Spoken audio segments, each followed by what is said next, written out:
Admiral Jessica Hayes stood motionless on the bridge of the EDF Hyperion, her weathered hands clasped behind her back as she studied the tactical display. The holographic projection showed what anyone else would consider a nightmare scenario. 50 human ships, scattered in a defensive formation around Earth, facing an alien armada that stretched beyond the projection's range. "Ma'am," Lieutenant Rodriguez called from his station, his voice steady despite the circumstances. "The Crixian fleet has stopped advancing. They're holding position just beyond lunar orbit." Hayes nodded, keeping her expression neutral. At 53, she'd spent more time in space than on Earth's surface, and she'd learned that showing fear was a luxury command couldn't afford.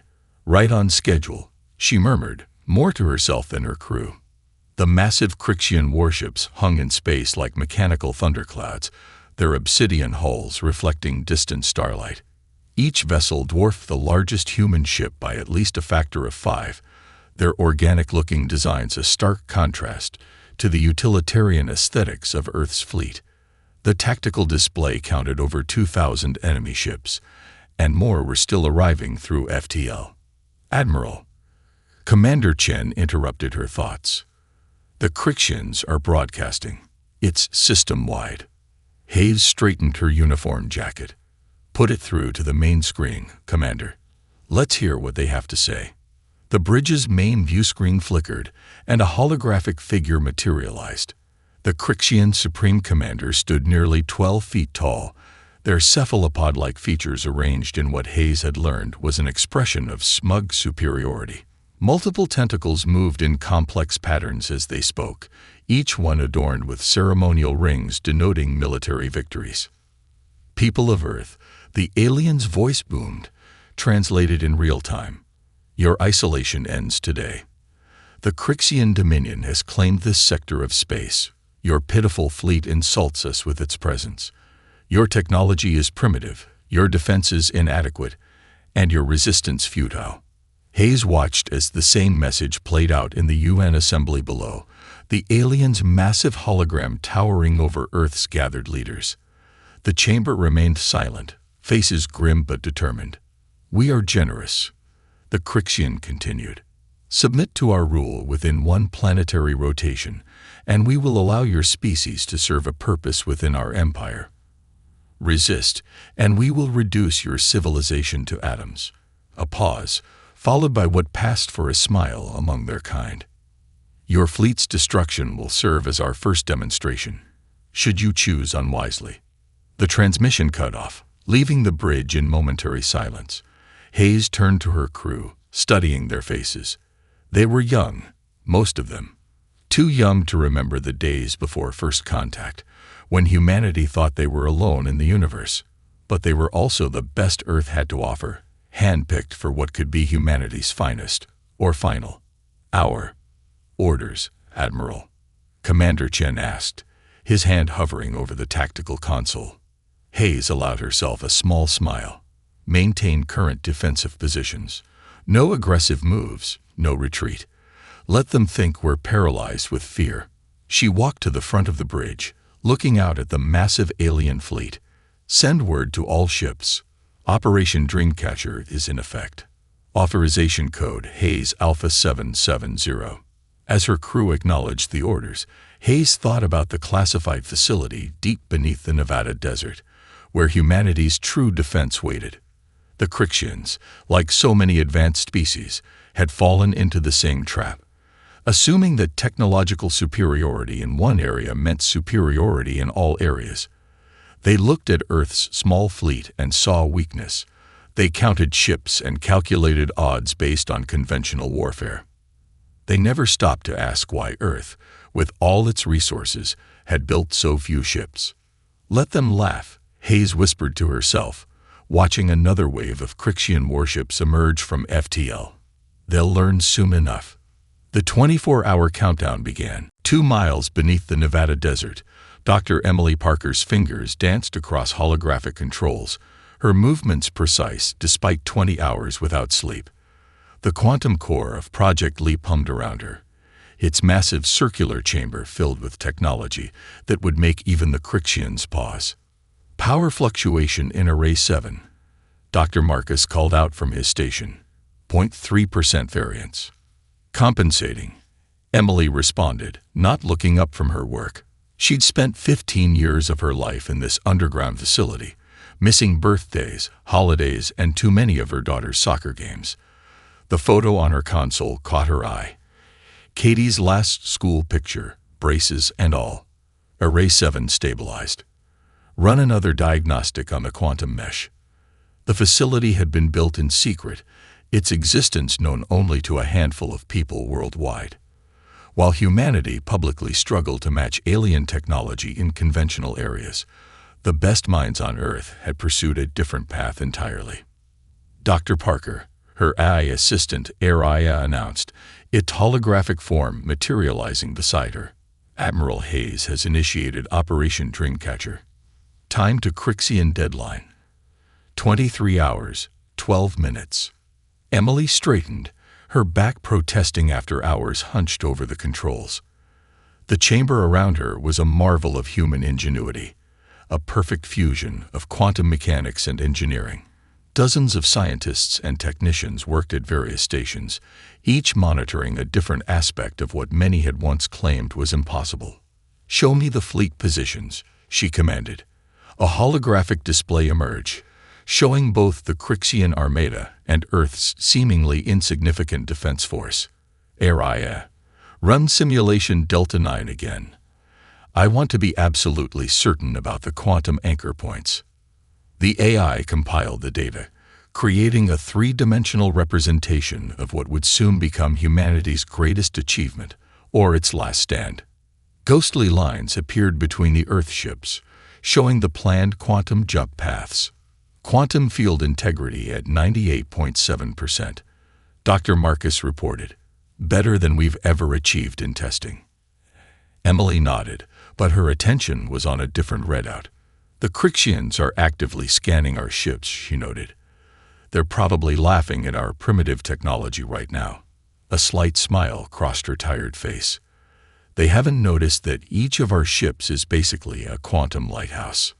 For years, other species had mastered faster-than-light travel, while humanity struggled to match their achievements.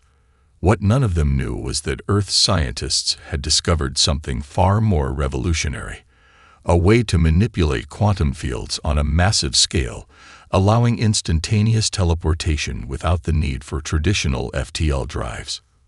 Final system check, Emily announced to her team. I want every array, every quantum anchor, and every field generator tested twice. We only get one shot at this. As her team worked, Emily pulled up the classified files on her personal display. Project Leap had started as a theoretical paper she'd written while still in graduate school. Most had dismissed it as impossible. The energy requirements alone seemed insurmountable.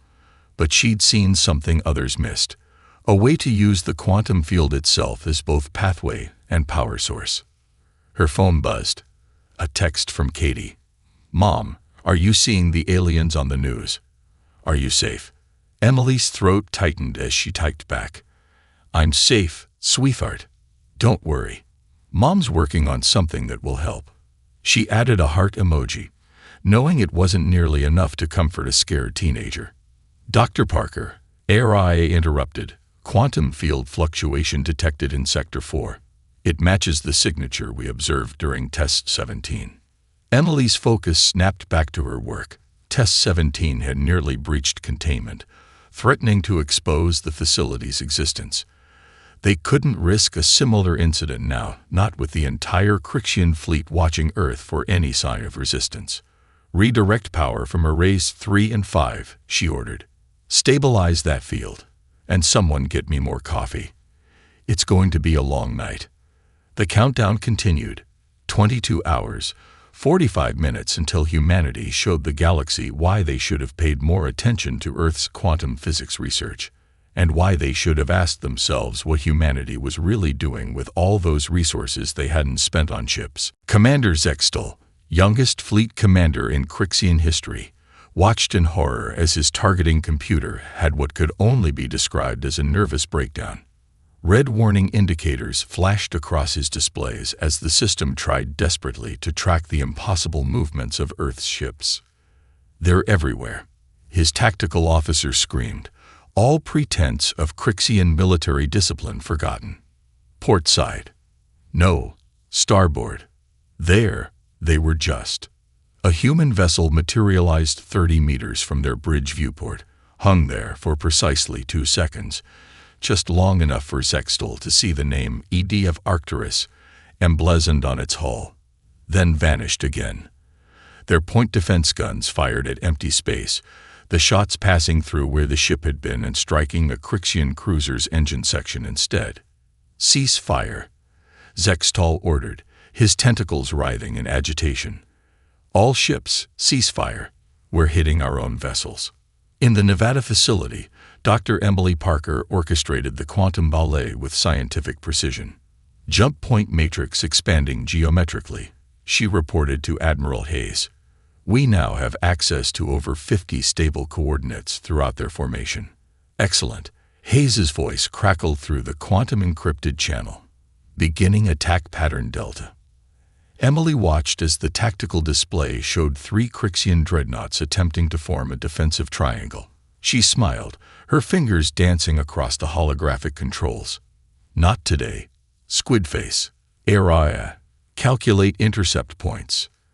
The AI responded instantly, highlighting optimal jump coordinates.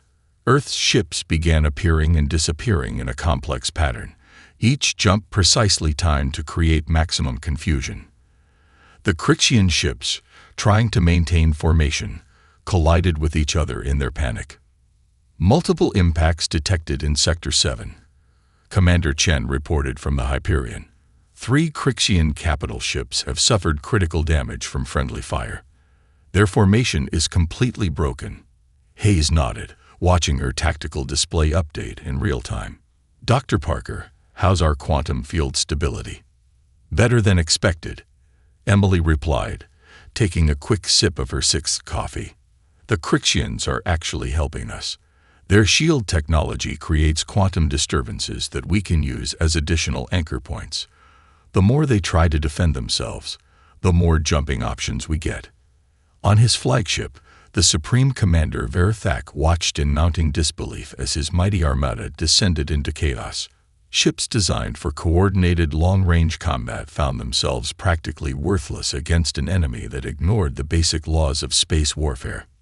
"Status report," he demanded. His science officer's tentacles trembled as she responded. "Impossible to maintain target locks, Supreme Commander. They're ships. They're using some form of quantum translocation technology we've never encountered. Our sensors can't predict their movements because there's no movement to predict. They simply cease to exist in one location and appear in another." "Incoming transmission from Earth vessel," another officer announced. Admiral Hayes's image appeared on their main screen, her expression neutral but her eyes gleaming. "Having trouble with your targeting systems, Supreme Commander. I'd be happy to explain the quantum mechanics involved, but I'm afraid the math might be a bit advanced for your species." Verthak's skin darkened with rage. "You dare?" "Oh, I dare," Hayes interrupted. "And speaking of daring," she smiled. "Fire Team 2, execute jump sequence Gamma." Verthak's bridge crew watched in horror as 10 Earth ships materialized in a perfect circle around their vessel. Quantum fields activated simultaneously, creating a cascading disruption that turned their supposedly invincible shields into useless static. "You know what the funny thing is?" Hayes continued conversationally, as if discussing the weather. "We could have built more ships. But why waste resources on quantity when you can perfect quality?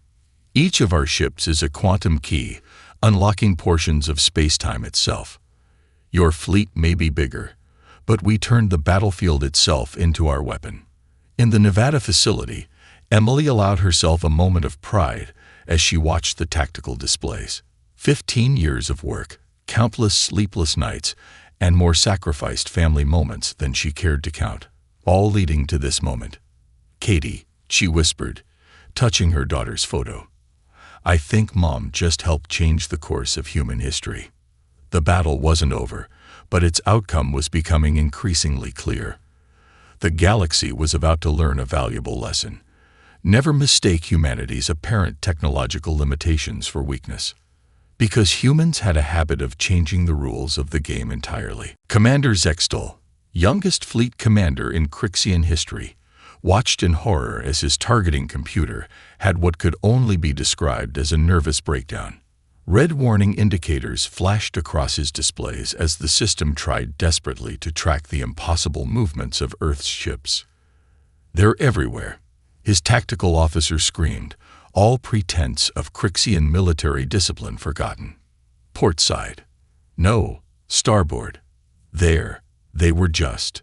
A human vessel materialized 30 meters from their bridge viewport, hung there for precisely 2 seconds, just long enough for Zextal to see the name EDF Arcturus emblazoned on its hull, then vanished again. Their point defense guns fired at empty space, the shots passing through where the ship had been and striking a Crixian cruiser's engine section instead. "Cease fire," Zextal ordered, his tentacles writhing in agitation. "All ships, cease fire. We're hitting our own vessels." In the Nevada facility, Dr. Emily Parker orchestrated the quantum ballet with scientific precision. "Jump point matrix expanding geometrically," she reported to Admiral Hayes. "We now have access to over 50 stable coordinates throughout their formation." "Excellent." Hayes's voice crackled through the quantum-encrypted channel. "Beginning attack pattern Delta." Emily watched as the tactical display showed 3 Crixian dreadnoughts attempting to form a defensive triangle. She smiled, her fingers dancing across the holographic controls. "Not today. Squidface. Area. Calculate intercept points." The AI responded instantly, highlighting optimal jump coordinates. Earth's ships began appearing and disappearing in a complex pattern, each jump precisely timed to create maximum confusion. The Crixian ships, trying to maintain formation, collided with each other in their panic. "Multiple impacts detected in Sector 7, Commander Chen reported from the Hyperion. 3 Crixian capital ships have suffered critical damage from friendly fire. Their formation is completely broken." Hayes nodded, watching her tactical display update in real time. "Dr. Parker, how's our quantum field stability?" "Better than expected," Emily replied, taking a quick sip of her 6th coffee. "The Crixians are actually helping us. Their shield technology creates quantum disturbances that we can use as additional anchor points. The more they try to defend themselves, the more jumping options we get." On his flagship, the Supreme Commander Verthak watched in mounting disbelief as his mighty armada descended into chaos.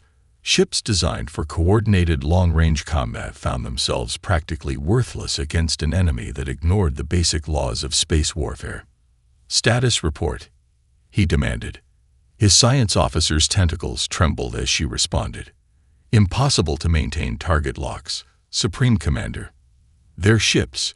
They're using some form of quantum translocation technology we've never encountered. Our sensors can't predict their movements because there's no movement to predict. They simply cease to exist in one location and appear in another." "Incoming transmission from Earth vessel," another officer announced. Admiral Hayes's image appeared on their main screen, her expression neutral but her eyes gleaming. "Having trouble with your targeting systems, Supreme Commander. I'd be happy to explain the quantum mechanics involved, but I'm afraid the math might be a bit advanced for your species." Verthak's skin darkened with rage. "You dare?" "Oh, I dare," Hayes interrupted. "And speaking of daring," she smiled. "Fire Team 2, execute jump sequence Gamma." Verthak's bridge crew watched in horror as 10 Earth ships materialized in a perfect circle around their vessel. Quantum fields activated simultaneously, creating a cascading disruption that turned their supposedly invincible shields into useless static. "You know what the funny thing is?" Hayes continued conversationally, as if discussing the weather. "We could have built more ships. But why waste resources on quantity when you can perfect quality? Each of our ships is a quantum key, unlocking portions of space-time itself. Your fleet may be bigger, but we turned the battlefield itself into our weapon. In the Nevada facility, Emily allowed herself a moment of pride as she watched the tactical displays. 15 years of work, countless sleepless nights, and more sacrificed family moments than she cared to count, all leading to this moment. "Katie," she whispered, touching her daughter's photo. "I think Mom just helped change the course of human history." The battle wasn't over, but its outcome was becoming increasingly clear. The galaxy was about to learn a valuable lesson. Never mistake humanity's apparent technological limitations for weakness, because humans had a habit of changing the rules of the game entirely. Admiral Hayes watched the tactical display transform into something beautiful and terrifying. The quantum anchor points left behind by each jumping ship had created an invisible web throughout the battlefield, glowing points of possibility that only Earth's ships could see or use. "Admiral," Commander Chen reported, his voice filled with barely contained excitement, "quantum mesh stability at 100%. We now have access to over 200 jump points across their formation. Time to show them why humans spent so much time playing chess," Hayes said, allowing herself a small smile. "All ships, execute Pattern Weaver." The EDF Hyperion blinked out of existence just as a Crixian battleship's main cannon fired, its energy beam passing harmlessly through empty space. Hayes's vessel reappeared 3 kilometers away, and the alien blast struck one of their own support ships instead, turning it into an expanding cloud of debris. In the Nevada facility, Emily's hands flew across her controls with practiced precision. "Area, expand the quantum mesh. Use their shield harmonics against them."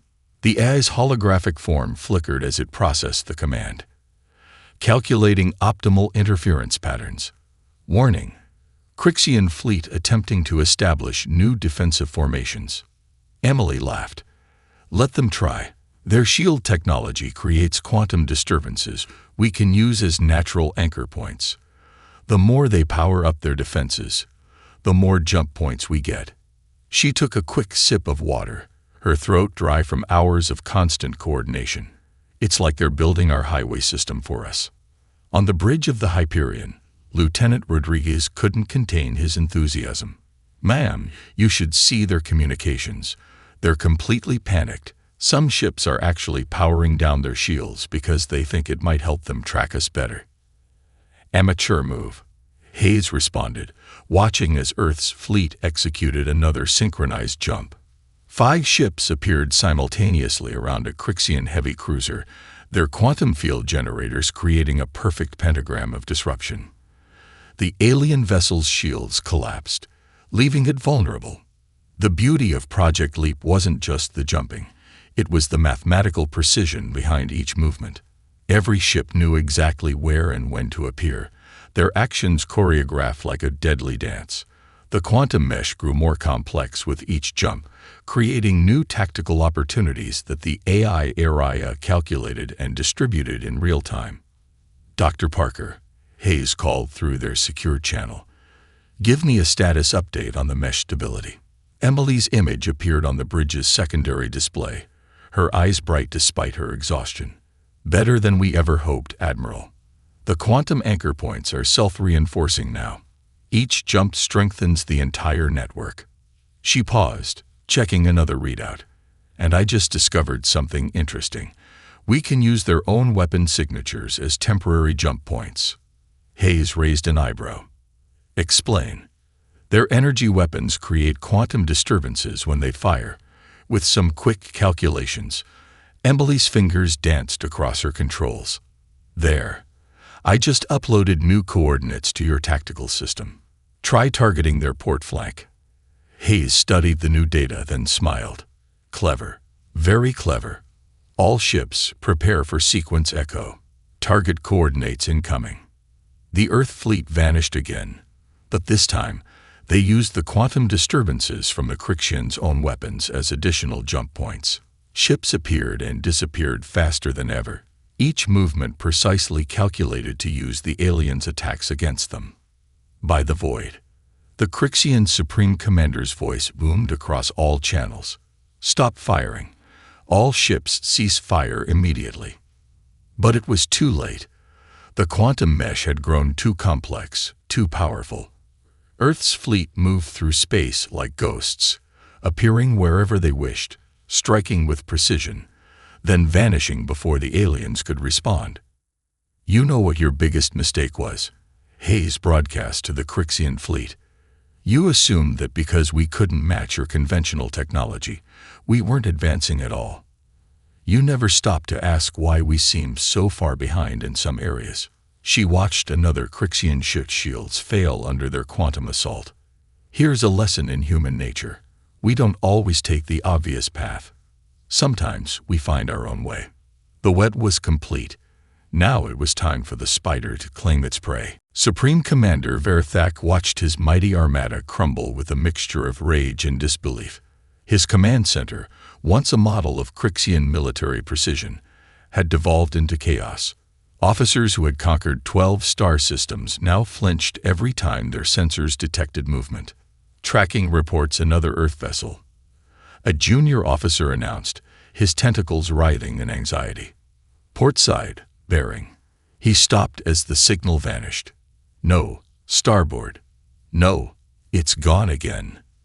Verthak slammed his primary appendage against his command console. 2,000 ships, he roared. "We have 2,000 ships against their pathetic 50, and you're telling me we can't hit a single one?" "Supreme Commander," his science officer interjected, her voice trembling. "Their technology. It defies everything we know about space combat. They're not just teleporting. They're weaponizing quantum mechanics itself.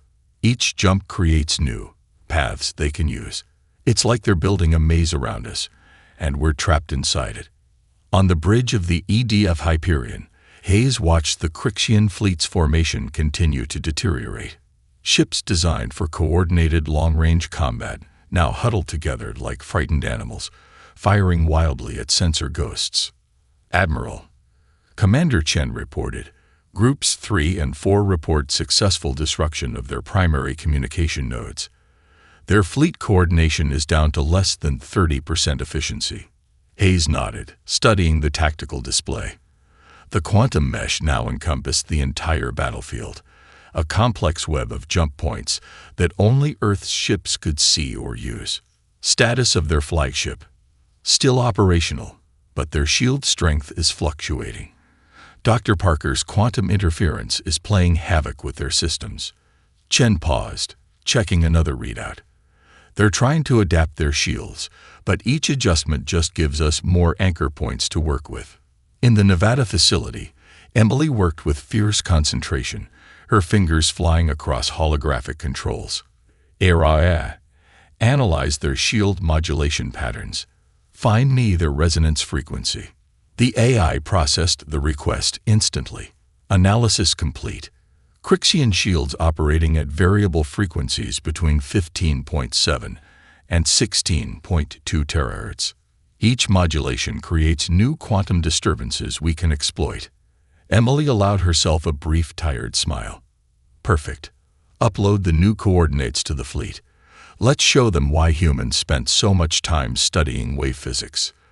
The Earth fleet executed another synchronized jump, this time appearing at precisely calculated points around the Crixian formation.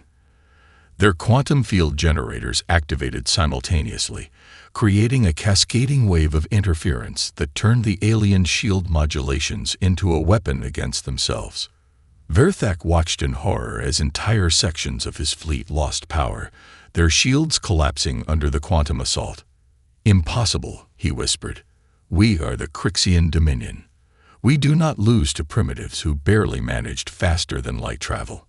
"Message from the Earth vessel Hyperion," his communication officer announced.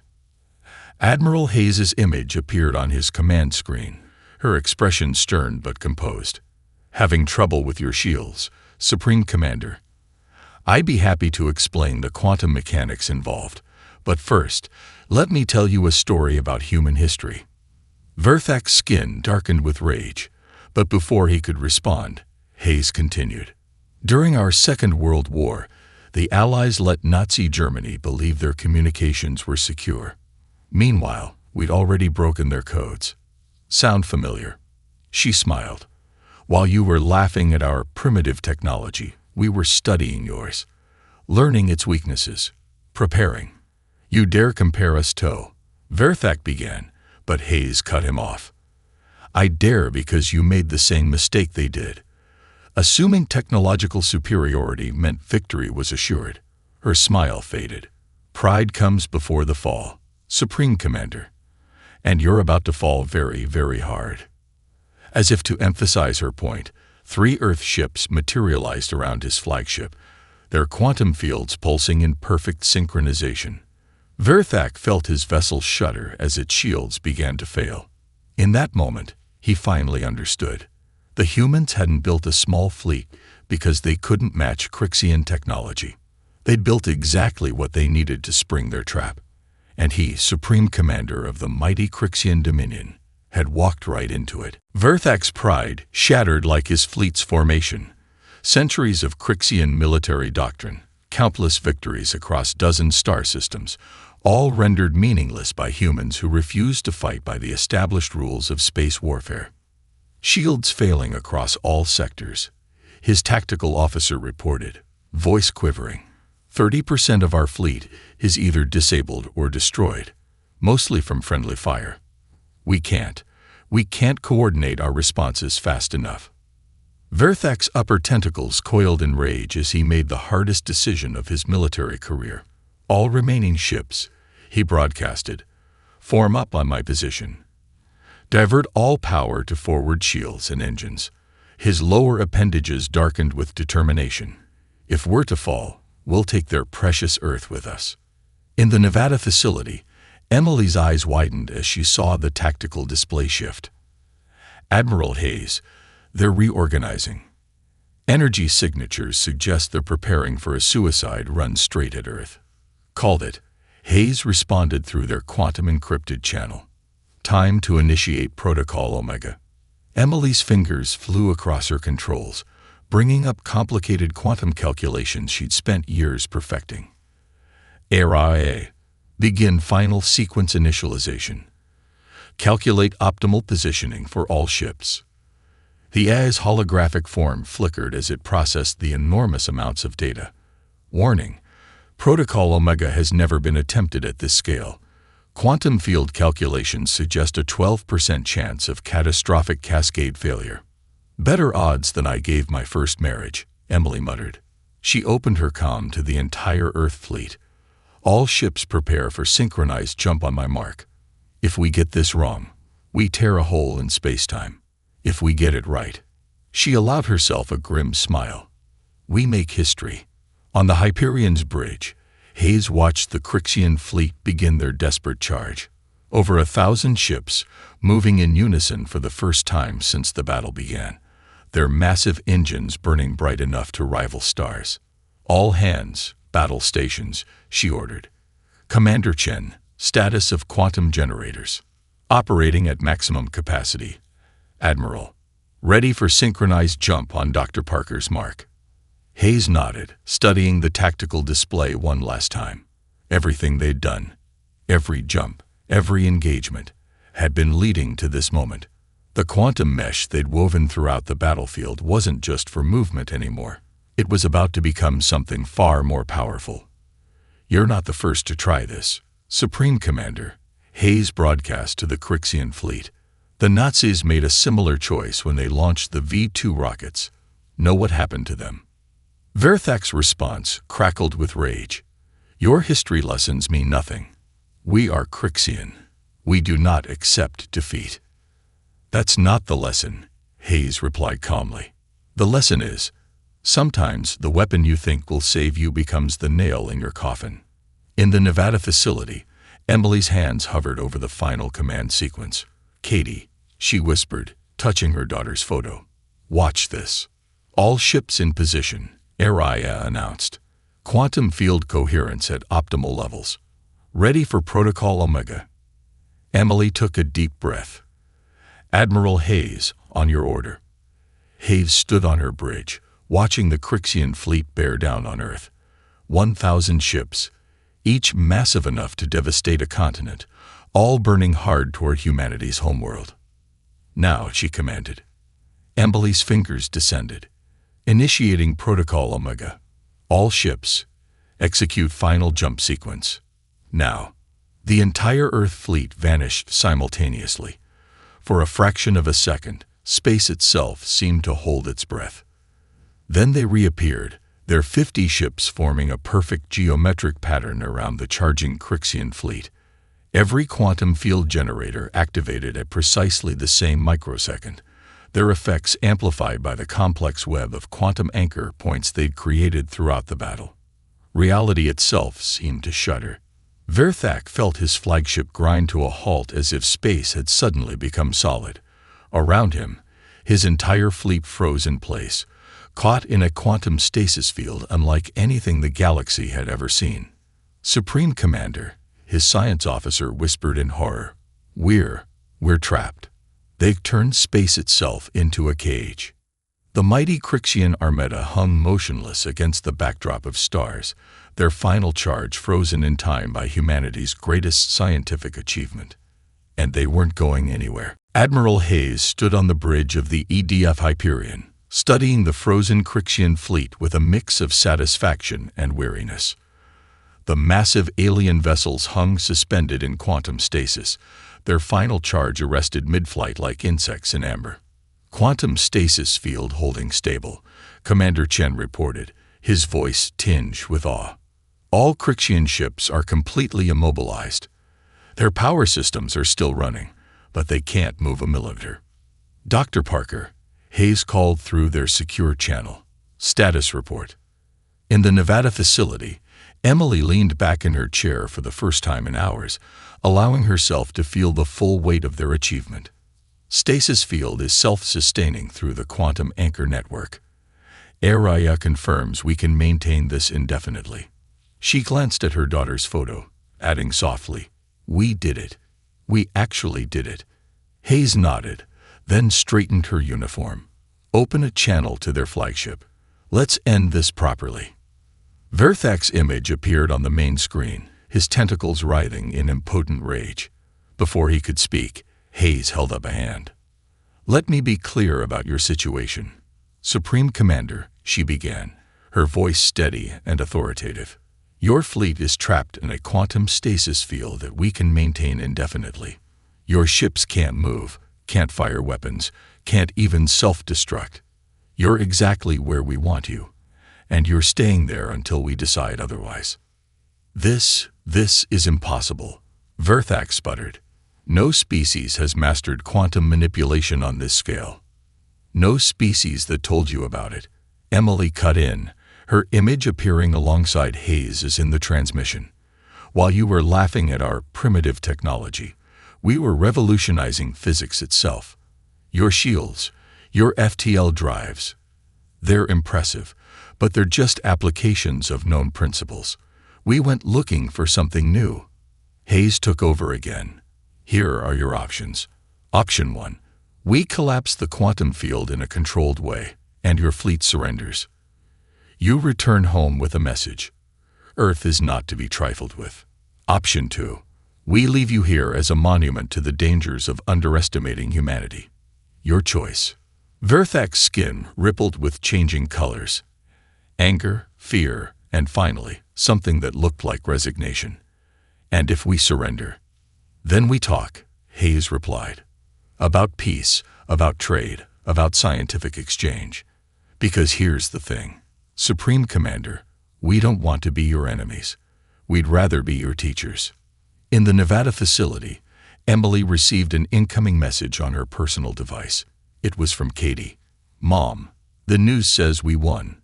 Did you help? Are you coming home?" Tears welled in her eyes as she typed back, "Yes to both. Sweetheart, your mom just helped change history. How about pizza tonight?" On the Hyperion's bridge, Hayes watched as Verthak seemed to deflate, his martial pride finally giving way to reality. "The Crixian Dominion," he began, then paused, visibly struggling. "The Crixian Dominion surrenders. We request safe passage home for our fleet." Hayes allowed herself a small smile. "A wise choice. Dr. Parker, begin controlled deactivation of the stasis field." And Supreme Commander, when you report this battle to your leaders, remember this: humanity doesn't need a massive fleet or overwhelming force. We win because we think differently. We win because we never stop pushing boundaries. But most importantly, we win because we know that true strength isn't about the size of your fleet. It's about the power of your ideas. As the quantum stasis field began to dissolve, Hayes looked out at the stars. The battle was over, but its implications were just beginning. Humanity had announced its presence on the galactic stage, not with brute force, but with innovation and ingenuity. "Send word to Earth," she ordered. "Tell them the Crixian threat is neutralized." And she smiled, remembering something her grandmother used to say: "Tell them that sometimes the smallest fleet can cast the largest shadow, especially when it can teleport." In the Nevada desert above the secret facility, the sun rose on a new era for humanity. The stars were no longer a frontier to fear, but a classroom where humanity would teach the galaxy a few lessons about thinking outside the box, and possibly about quantum physics too.